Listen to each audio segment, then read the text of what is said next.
This is Matt for Boxing Social. Delighted to be joined by Sam Gilley. Sam, we're down at Camden Boxing Club. You're on the undercard of Adam Azim in the next week.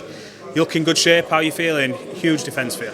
Yeah, amazing. I mean, it's a good opportunity to get on Sky, and we've been working hard, and we're putting a good performance next Sunday. Any pressure going into this? Do you feel any pressure? It is a big stage, like I said, Sky Sports. Everyone dreams of getting on these sort of cards and stuff like that, or do you just have to embrace it? But listen, I've wanted this since I was 11 when I started, so it'd be pointless me getting here and being like, oh, there's loads of pressure. It is what it is. It's something I've wanted for so long, so you just got to embrace it and enjoy every moment of it, and make sure I win and get back here as well. Absolutely. Now, Sean Robertson, your opponent, what do you know about him? What's he bringing to this contest? You've got very similar records. I think both got a singular defeat. What's he bringing to this so you've got to be wary of? Listen, I've known Sean for quite a while, sparred him a good few times. He's good on the back foot, but I don't see, listen, with all the respect in the world, I don't see him causing me massive problems, but he's obviously going to cause me some because he's won 99% of his fights, so, but yeah, I believe I'll break him down and stop him. Break him down, stop him. But you just mentioned there you've sparred together then before. Have you seen some telltale signs in there where you know when you get the better of someone, you just think, if it ever came to it, I would know how to beat you. Have you seen that in there? Yeah, but that'd be a bit silly to go off that. It was a good few years ago. He's going to have improved, and he's going to know things that I do well that he's going to be able to train for because he's been in there with me as well. But we're both going to be a lot better than what we was when we sparred back then. So I've got to look at it as a fresh opponent. So. But yeah, it is odd that I bought tickets to go and watch him fight once. When was this? When he boxed on the Boxer Series, didn't he? Of course he did. Yeah, absolutely. I was sparring him for that, and I bought tickets to go and watch him. And now I'm fighting him. So I mean, listen, that's why there's never going to be no bad blood there. But it's business at the end of the day, and we've got to be enemies for half an hour next Sunday. Boxing has a funny way of working itself out. How weird is that, the fact that you bought tickets, watched him fight, sparred him, and now you're here trying to make sure he don't go any further? Yeah, exactly. Supporting him, going, go on, mate, yeah, you crack on. And now I'm here trying to completely stop his track. So, but yeah, it's a weird sport, isn't it? Very weird sport. You've had, obviously, I've mentioned earlier, one defeat each. What have you learned from that? Nobody ever wants to get beat, obviously. Well, you've had that experience. Is that just like a character building experience? You've kicked on from there? Do you know what? It's probably the best thing that happened to me. Because I learnt so much from that fight. Where people always say when you're unbeaten you don't know how to lose, but I now know how to lose, and I know what to do to stop myself from losing again. I know things I've done wrong in that camp. I know things that weren't good for me that I was doing. So I've changed all that, and you can prepare yourself a lot better than what you was prepared for that fight. So I believe it makes you a better fighter as well. It's taught me loads of things.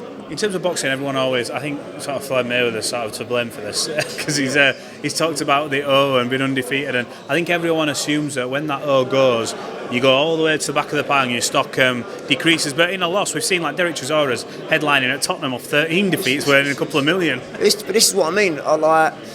You learn from every fight, whether you win or lose. And it's something that I took, and I moved up a weight. I then won the English title, defended it in a great fight. I'm now in London Square. So without me losing that fight, I probably would have stayed at welterweight.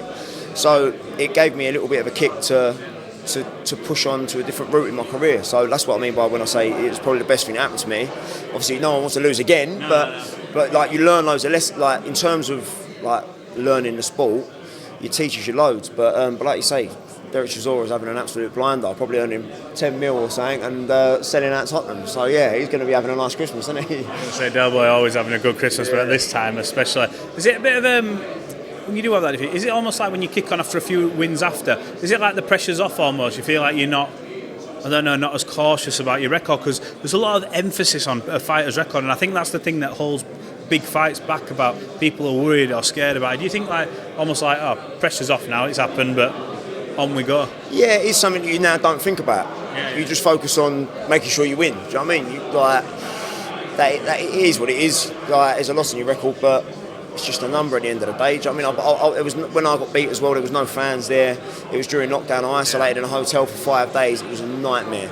So it was a very peculiar experience. But every time I've been in front of fans, I've been a lot different, and I've dug out a win. So if you come out on top on other weekends, the next weekend, what's next for you? Are you wanting to kick on, go for the British, move for the natural route? Yeah, of course, yeah. I mean, I've always said I wanted to do the traditional style, southern area, English, British.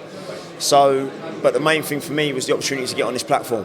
When they offered it to me, and then they said have another defence, you can't turn that down. Do you know what I mean? No. Like the British is tied up at the minute, so I couldn't. This is everything I've wanted since I was 11, so I couldn't say no. Is it a big moment for you then, in your family and people who are supporting you when they see you out on Sky and stuff like that? Is this sort of not a bit of a pinch me moment, because you've got to embrace it and get used to it, but is this like a big sort of thing that you're sort of chalking off being on Sky? Because you can talk about this for years. I'm sure you've got bigger aspirations, but yeah, I'm sure it's something you can look back on and go, wow, look what we did.